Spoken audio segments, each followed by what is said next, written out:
I had just told my whole council that I would take a mate before the long moon set, only to be rid of their nagging, when my wolf stood up under my skin, walked me straight down the length of the hall, and laid my head very nearly in a stranger's lap.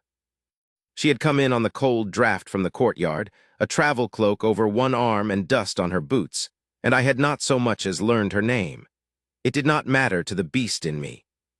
I crossed the flagstones the whole council had just watched me stand upon like a king, and I stopped a single stride from her, and my chest did a thing I had no word for, not a lurch, not a pull, but a settling, as if some question I had carried since boyhood had quietly gone and answered itself while I wasn't looking.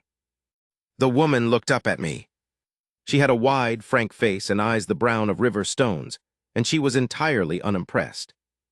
"You're taller than they said," she told me. "That won't help you.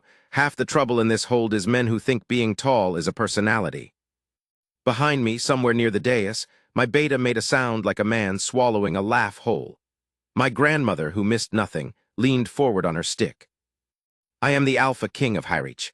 I have held the northern passes against 3 winters of raiders and one very determined uncle. Wolves twice my weight have shown me their throats. And I stood in my own hall with my heart doing something unforgivable, and could not, for the length of a breath, remember a single word of the language I was born speaking. "You are the matchmaker," I managed. "I am the matchmaker," she agreed, and stuck out her hand to shake mine as though I were a horse trader and not the man whose seal was on the letter that brought her over the mountains. "Ren, and you are the great problem I've been hired to solve. They wrote me 3 pages about how impossible you are. It read like a love letter from people who are afraid of you." I took her hand. I should not have. The moment my palm closed on hers, my wolf gave a low, delighted sound that traveled up out of my chest and into the room before I could stop it. Not a growl, nothing so grand, just the pleased rumble a dog makes when the door opens and the right person is on the other side of it. Ren's brows went up. My grandmother's went higher. "Was that you?" Ren asked. "That was the fire," I said. "The flu draws badly." It was the first lie I told about her, and it was a poor one, and I would tell a great many more before the long moon set. I want that understood from the start, because I am not going to pretend I behaved with any dignity at all. I am a king. I have signed treaties and pardoned traitors, and once talked a starving pack down from a war with nothing but my voice and a wheel of cheese. And I spent the whole of that autumn behaving like a boy hiding a frog in his pocket in front of his tutor, because the one thing I could not do, the single thing my rank and my strength, and my long cold competence could not accomplish, was let anyone find out that the woman I had paid to marry me off had already, in the space of one draught of cold air, become the only match I wanted. Especially I could not let her find out. She had come to work. She had a book of every eligible she-wolf and daughter and widow between the 2 rivers. She would sooner have laughed me out of my own hall than believed that the Alpha King had gone soft-headed over the hired help in less time than it takes to boil an egg. So I decided, standing there with my hand in hers and my wolf singing like a fool, that I would hide it. I would let her do the job. I would sit through the whole parade of proper matches with my face arranged like a man considering good horses, and I would keep the truth folded up small and dark where no one, not the council, not my grandmother, not the beast under my own ribs, could get at it. It is remarkable, looking back, how completely I failed. The trouble began that first night, and the trouble was my wolf. I have shared my skin with him my whole life. He is older than my crown and a good deal less patient. In battle, he is the best of me. In a hall full of politics, he mostly sleeps, opening one eye when someone lies. But that night I woke in the black hour before dawn to find myself standing, not lying, standing at the door of my own chamber with my hand on the latch, and the clear, ridiculous knowledge in my head that I had been walking toward the east wing, where the guest rooms are, where they had put her. I got myself back to bed by main force. I lay there and reasoned with him the way you'd reason with a river. She is a guest, I told him. She is here on business. She thinks I'm a tall problem with a badly drawing flu. We are not going to go and lie across her threshold like a hound, because she will open the door in the morning and step on us, and then everyone in the hold will know within the hour, because there is not one soul in this pack who can hold a secret longer than a snowflake holds its shape. He did not answer, of course. He is a wolf, but I felt him settle, grudging, and I thought I had won. I had not won. I woke the second time with the cold stone of the east corridor under my cheek. I have never moved so fast in my life, as I moved getting up off that floor. I was 3 doors down and around the corner before her latch even lifted, and I stood in the gray light with my heart going like a war drum and listened to Wren's door open, and heard her step out, and heard her stop. "Who keeps leaving hairs on my doorstep?" she said to no one to the corridor. "It's like sleeping next to a shedding rug." I pressed my back to the cold wall and I did not breathe. And I swear to you, from around the corner I heard her crouch down, and I heard her say, more softly, in the voice you use for an animal you don't want to spook, "There you are. Go on, you great coward. Whoever you belong to, go home to him." I went home to me. I lay in my own bed as the sun came up, and I put my arm over my eyes, and I laughed, silently, helplessly, at the ceiling, because I was the king of Hyrich, and I had just been called a great coward through a door by a woman who thought she was talking to a stray. She was not wrong about any of it. She began the work the next morning, and I will say this for Wren. She was very good at it, and watching her be good at it was its own slow disaster for me. She set up in the small solar off the great hall with her ledger and her lists, and she went through Hyrich like a healer goes through a wound, briskly, without flinching, finding all the parts that hurt. She talked to the kitchens. She talked to the old wolves who sit by the fire and know everything. She talked to my steward for an hour and came out knowing more about my own household than I did. And then she began to bring me women. Not crudely, she was too clever for that. She would arrange for me to happen upon them a walk in the orchard where the miller's tall daughter was gathering the last apples, a seat at the feast beside a widow from the river pack whose laugh could fill a barn, a hunt where the northern envoy's niece rode like she'd been born on the horse's back, which as far as I could tell she nearly had been. They were, every one of them, good women, handsome, kind, sharp, worthy. Any king would have been glad. I sat beside each of them, and I felt nothing, and worse than nothing, I felt my wolf's flat boredom, and worst of all, at the edge of every one of those carefully staged encounters, I could see Wren, leaning in a doorway, marking something in her book, watching me the way a fisher watches a line, and every particle of me strained toward her and away from the perfectly nice woman she had set in front of me like a plate. "Well," she asked me after the widow with the barn-filling laugh. We were in the solar, she had her pen out. "She was delightful," I said. "She was," Wren agreed. "So why do you look like a man who's been made to eat a very fine meal he didn't want?" I opened my mouth to lie. This is the part I have not yet explained, and I must, because it is the cruelest joke the bond played on me all that long autumn. Whatever settled in my chest the moment she walked into my hall did not only make me want her. It took from me near enough entirely the ability to lie to her face. Oh, I could lie about her to other people all day long, the fire, the flu, a passing chill. But let Wren fix those river-stone eyes on me and ask me a plain question, and the truth would come up my throat like water finding the low place, and it was all I could do to slam a different truth down in front of it in time. Her laugh was very loud, I said. It was true, it was not the truth. I had gotten quick at this, throwing a small honest thing over the big honest thing, like a cloak over a fire. Wren tipped her head. "You're a strange one," she said. "Most men in your seat would have taken the pretty widow and been done with me by supper. You keep finding one small reason. Too loud, too quiet, laughs wrong, rides too well." She tapped her pen against the ledger. "It's almost like you already know what you're looking for and you're just waiting for me to walk her through the door." My wolf sat up so fast I nearly came out of my chair. I put both hands flat on the table to keep myself where I was. "I'm a careful man," I said. "You're a coward," she said, not unkindly, marking her book. And it was the second time in 2 days that woman had called me a coward without the faintest idea she was doing it to the man himself. And I had to turn and look hard out the window at the orchard until my face was a king's face again. She staged a hunt for the envoy's niece. And the hunt is where I learned that there is no bottom to how far a wolf will go to embarrass a man who is trying to be sensible. The niece was, in truth, the strongest of the whole slate, and Wren knew it, and she gave the match every honest advantage her craft could arrange. A clear, cold morning. The high beech wood, where the light comes down in gold bars and any woman looks like something out of an old song. A stag already marked by the trackers, so the day would not be spent in tedium. And the niece herself, who rode as though the horse were an idea she was having rather than an animal she was sitting on, and who put an arrow through the stag's heart at a distance that made my own huntsman mutter with respect. She reined in beside me, flushed and bright and not the least bit out of breath, and she smiled at me the frank, open smile of a woman who has been told she is being considered for a throne and has decided she would not mind it. And any king with sense in his skull would have felt the morning turn toward something. I felt my wolf yawn. He did more than yawn. Wren had ridden out with us to observe her handiwork. A matchmaker attends the field, she told me, the way a smith attends the forging, and she sat her horse at the edge of the clearing with her ledger balanced on the pommel, watching the niece and me the way she watched everything, missing nothing.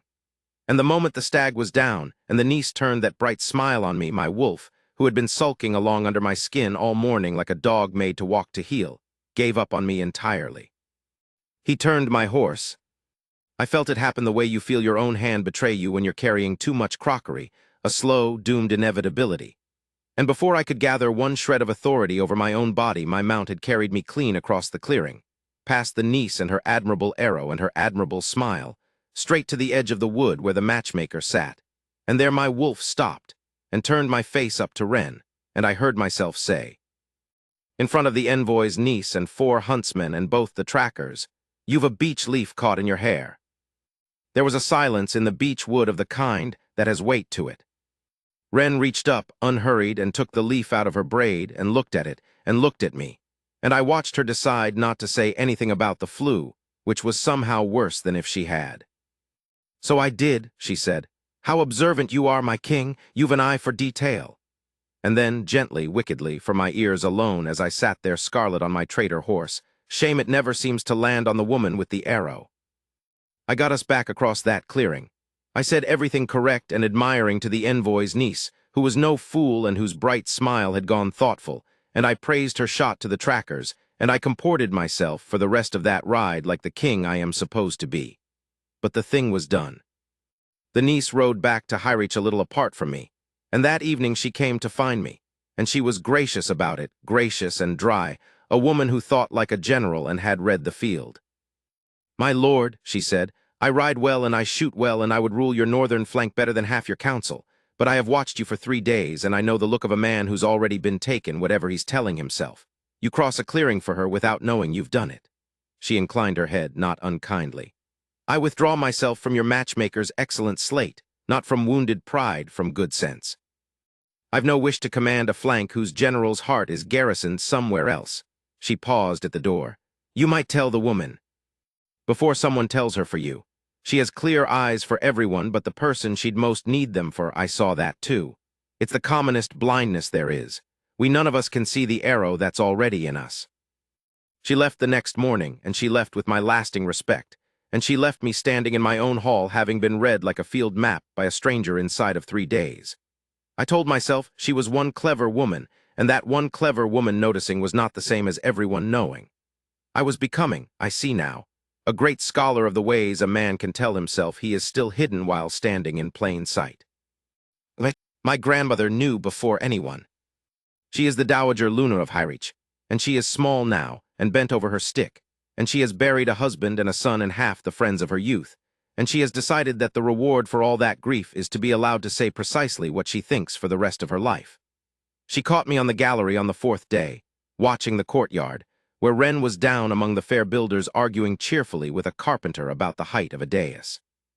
"You've the look," my grandmother said. "What look?" "Your grandfather's look, the one he wore for a year before he'd admit he'd married me for love and not for the river meadows." She followed my eyes down to the courtyard, where Wren had just made the carpenter laugh so hard he sat down on his own timber. "Ah," said my grandmother, in the tone of a woman who has just found her spectacles exactly where she left them. "The matchmaker." "She is here to find me a Luna," I said, with all the frost I could gather. "She has," my grandmother said, and patted my arm, and went into her fire, leaving me standing there caught out on my own gallery by a woman 4 times my age and half my size, and no help for it at all. That was the shape of the days. Wren paraded her worthy candidates, and I found my small, true reasons to let each one go. And my wolf disgraced us both at every turn, trotting to her side in the yard, dropping at her feet in the hall, and once, memorably, at a feast where she sat far down the table doing her work, rising without one word of permission from me and carrying an entire roasted quail the length of the board to set it, with enormous tenderness, in front of her plate. As though I were a farm dog, and she the child I'd decided to love. The hall went silent. 60 wolves watched their king walk a bird down the table for the hired matchmaker. Wren looked at the quail. She looked at me. She had, I was learning, a way of not quite smiling that was worse than any laugh. "Your flu," she said gravely, "draws very badly." "It's a fault of the house," I said, and sat back down, and my beta beside me was shaking so hard with silent laughter that he had to leave the table. I told myself I could still hide it. I told myself that a strange dog and a strange bird and an old woman's fancy were not proof of anything, that no one really knew, that I had it folded up small and dark where it was safe. I was the Alpha King of Hyrich, and I had held the passes against 3 winters, and I could surely hold one small secret against one clever woman and one large idiot wolf. I want you to understand how sure I was. It makes the rest of it fairer. The pups undid me next, and there was no lying my way out of the pups. We keep the orphaned young in the north den, cubs whose mothers were lost to the winter passes, wolflings too small yet to shift, all fur and appetite and grief. They are a solemn charge, and I take it seriously. I go down to them most weeks. They have always been shy of me. I am a large man who smells of iron and command, and a motherless cub wants softness, and there is not much soft about a king. There is a great deal soft about Wren. I did not send her to the den. She found it herself, the way she found everything, by asking a kitchen girl where the saddest place in the hold was, and then walking straight toward it. By the time I came down on the 7th day, there were 4 cubs asleep in her lap, and a 5th trying with great determination to eat the end of her braid. And she was telling them, in a low running murmur that had nothing to do with words, that they were the finest wolves in all the mountains, and that no, she would not be leaving, and no, the braid was not food. She did not hear me on the stair. I stood in the dark of the doorway longer than a king has any business standing anywhere, and I watched the most fearsome she-wolves of my next generation turn to warm bread in the arms of a woman who had come to marry me to someone else, and the thing in my chest that had settled the first day pulled its roots down another foot into the ground. Then the smallest cub, the gray one, the one that had come to us barely breathing and still would let no one but the den mother touch her, the smallest cub woke, and saw me in the doorway and did not cower. She climbed down out of Wren's lap, and she toddled across the straw on her fat, unsteady legs, and she came to me, and she put her whole small self against my boot and sighed and went back to sleep. She had never once come to me before. In 3 months she had never let me near. I looked up from the cub, and Wren was watching me with her book forgotten in her lap, and something gone quiet and uncertain in her frank face, as if a piece of a puzzle she'd been idly turning had just clicked, and she did not like the picture it made. "They come to you now," I said, because it was true and because it was safe, because they can smell that you're kind. Wolves know. "Wolves know," she repeated slowly, looking down at the gray cub asleep on my foot, the cub that had crossed the room the moment I appeared where Wren was. "Yes," she said, "they do, don't they?" I had said too much. I had said a true thing that pointed at the truth, and I saw her see it, and I did the only thing my cowardice could think of. I bent, and I gathered up the sleeping gray cub with both hands, and I gave the whole of my attention to that scrap of fur so that I would not have to give it to Wren's face, and I said, "I'll carry this one up to the warm. She's too small for the floor," and I fled the den of orphaned cubs like a man leaving a burning house. Behind me, very quietly, I heard Wren say to the empty straw, "Huh." It is a small word. I have heard bigger words on a battlefield that frighten me less. I began to court her then, without either of us being permitted to call it that. It happened the way water gets into a boat, not through any one hole, but through 100 you never noticed.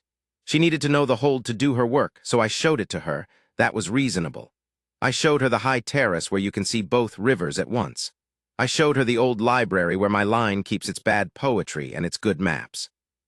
I showed her the mews and the forge and the deep cold cellar where the winter cider sleeps. And at every turn I told myself I was being a conscientious host to a valued professional. And at every turn I was choosing the places I loved most and setting them in front of her like a boy laying out his best stones. And she talked. That was the ruin of me in the end, not her kindness to the cubs, not her patience with my wolf, but her talk. She had walked half the mountains at her trade, and she had 100 stories and a low, dry way of telling them. And she noticed things. She noticed everything. She'd point out a hawk before I'd seen it move and finish a thought I hadn't known I was having. We walked the terrace one gray afternoon with the wind coming up cold off the eastern river, and she told me how she'd come to the trade, that her mother had been a matchmaker before her, and her mother's mother, that it was in her the way the wolf was in me, an inheritance you didn't get asked about. And your own, I said. I had not meant to. The bond pushed it up out of me before my caution could catch it. You matched the whole world. Who matched you? She was quiet a moment, watching the river. No one, she said. That's the joke of it, isn't it? The cobbler's children go barefoot. She said it lightly, but I have spent my life reading what men try to hide under a light voice, and I heard the old worn ache under this one, the kind that has been carried so long it stopped being a wound and become just the shape of a person.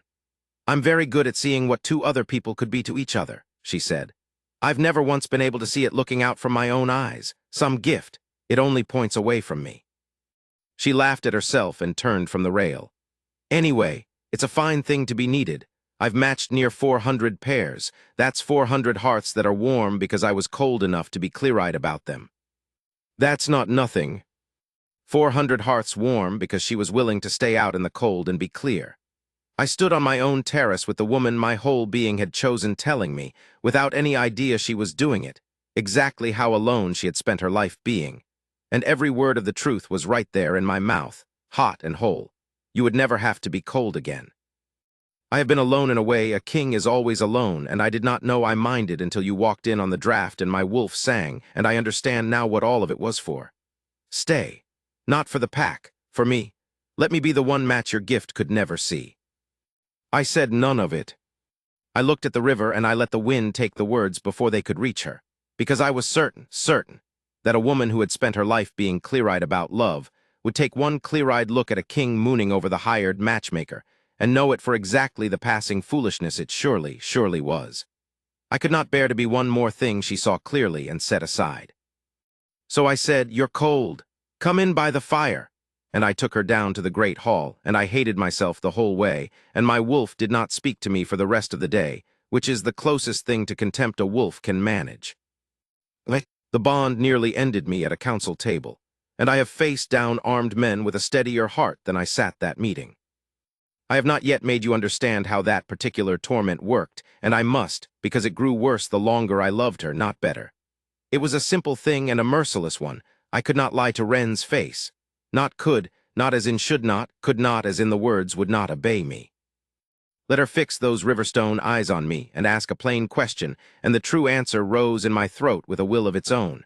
And I had learned only one defense against it, which was to have a smaller true thing always ready to throw down in front of the large one, a stone to drop over the well before anyone could see how deep it went. It is exhausting, that trade. Try it for a day. Try answering everyone you love with a truth that is not the truth, and you will understand why by the end of that autumn I was thin about the eyes. The council had gathered to settle the order of the long moon fair, and Wren was there, for it was her choosing they were arranging, and the talk went round the table dry and long. I was doing well. I was being a king. And then old Fen, who has sat at my father's council and mine for 40 years and has the tact of a falling rock, leaned back and said to the table at large, "Well, and has anyone thought to ask the matchmaker which of her own slate she'd wager on? She's the expert." "Which would you take, mistress, were you the king?" And Wren, amused, turned to me, turned the full clear weight of that gaze on me across the council table, and said lightly, meaning nothing by it, playing the room, "Oh, I couldn't say. Why don't we ask the man himself? My lord, between us and this good council, which of my 11 has your heart leaning?" The whole table looked at me, and the true answer came up my throat like a spring flood. "None of them. It is you. It has been you since the draft of cold air. Ask me anything but that. Ask me anything else." And I opened my mouth with no earthly idea what would come out of it. And for one horrifying heartbeat I felt the great truth crest, and I grabbed for the nearest small stone I could find, and I flung it down, and I said, far too loud, "The cider." Silence. "The cider, my lord," said Fen. "We have not settled the cider for the fair," I said, seizing the thing and riding it like a man who has grabbed the wrong horse and means now to gallop it to the sea rather than admit the error. "The east cellar or the deep cellar? It's a graver question than the council credits. The deep cellars is stronger, but it's short by 40 casks, and both rivers are coming. I'll not have Hyrich run dry of cider at its own long moon with the envoys watching. Settle the cider first. The rest can follow." I looked round at them with all the grim authority I could gather over a subject I had invented one breath ago. "Fen, you'll see to it." There is a particular quiet a room falls into when its ruler has plainly lost the thread, and this was that quiet, and into it Wren, who had asked me a light question and watched her king flee it into a lecture on cellar management, said, with a gravity that will follow me to my grave, "A wise king thinks first of his people's cider." And she wrote something in her ledger.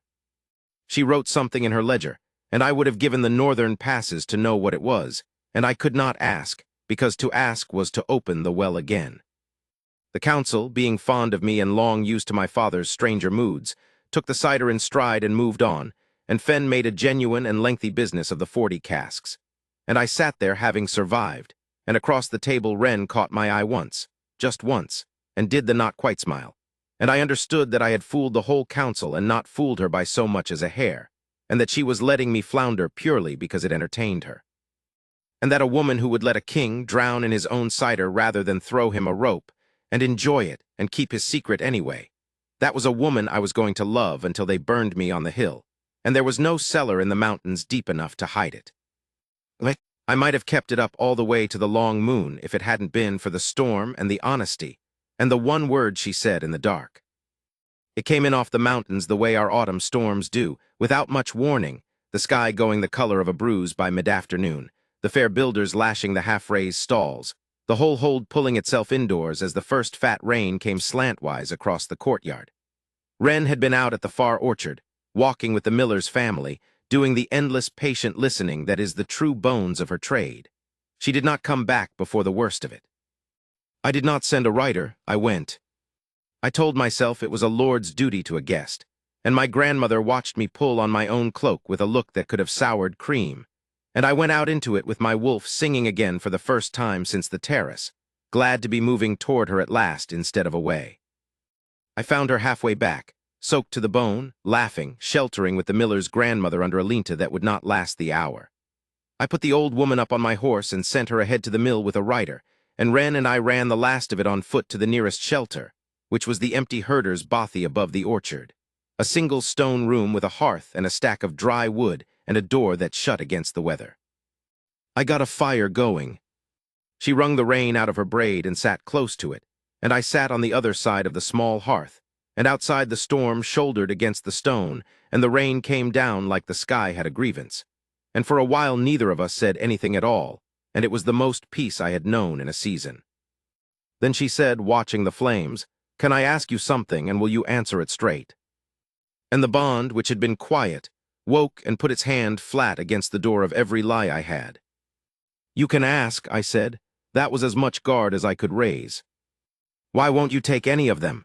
She said it gently, not the brisk professional question of the solar. "I've brought you 11 women, and every one of them worthy, and every one of them you sent off with some small true reason, and I've been at this trade 20 years, and I've never met a man so clearly hungry for a mate and so set against every good one I find him." She turned her river-stone eyes on me across the fire. "I'm good at my work. I don't like to fail it. So tell me straight, what is it you're waiting for? What does she have to be, this woman I can't seem to find you?" And there it was. The plain question, the fixed eyes, the low place, and the truth came up my throat like floodwater, and there was no small honest cloak in all the world big enough to throw over it, because she had asked me the one thing there was only one true answer to. I could have lied and broken something. I could have stood up and walked out into the storm. Instead, I sat there on the cold hearthstone of a herder's bothy with the rain hammering the roof, and I felt the whole autumn of hiding come apart in my hands, and I was so tired, suddenly, of being a coward in my own chest. "She has to be you," I said. The fire snapped, the rain came down. "She was always you," I said, because once the flood was over the wall, there was no calling it back, and God help me, it was a relief. It was like setting down a stone I'd carried so long I'd forgotten my arms could open. "From the moment you walked into my hall and told me being tall wasn't a personality. My wolf knew before I did. He's known every hour since. The flu draws fine. It was always him, singing because you were near. The hairs on your doorstep were mine. I woke on the cold stone outside your room twice before I learned to stop myself. I walked a roast bird down my own table in front of 60 wolves because he could not bear that you were sitting so far from me, and I could not think of one dignified thing to do about it. The cub came to me in the den because I was standing where you were. Every worthy woman you found me was worthy, and not one of them was you, and I could not say so because you have spent your whole life being the one clear pair of eyes in every room, and I could not stand to have you look clearly at me and call this what a sensible woman would call it. I made myself stop. I made myself look at her. You asked me straight. That's the straight of it. I've been the coward at your door the whole time, and it was never astray. For a long moment she did not say anything, and I sat there flayed open by the fire, and I thought, there, now you've done it. Now she'll be kind and clear and let you down as gently as she's let down 11 better-behaved suitors, and you'll have to ride back down the mountain beside her knowing it. Then Wren said, quietly, wonderingly, to the fire and to herself, and to the storm, the way she'd said huh in the den, the way she talked to cubs and to empty corridors when she thought no one who mattered was listening. Wren said, oh. Just that, oh, the smallest word there is. And then her frank face did something I had not once seen it do in all that autumn, not with the carpenter, not with the cubs, not with any of the 400 hearths she'd warmed. It came undone. The clear eyes filled, and she pressed the back of her wrist to her mouth and gave a wet, disbelieving laugh, and she said, 20 years. 20 years and 400 matches, and I have never, not once, I told you on the terrace, it only ever points away from me. I have never been able to see it when it's my own. She stopped. She looked at me across the small fire like she was seeing me for the first time, and also like she'd been seeing me for weeks and only just been given leave to know it. You great coward, she said, and this time she knew exactly who she was saying it to. You've been standing in the one blind spot I've had my whole life. Of course I couldn't find her. You wouldn't let me look in the only place she was. We did not fall on each other. I want that set down plainly, for it is the part I am proudest of.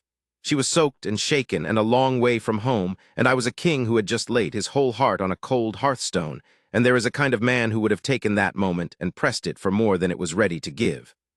I have never wanted to be that kind of man, and I wanted it less than ever with her. So I did not cross the fire.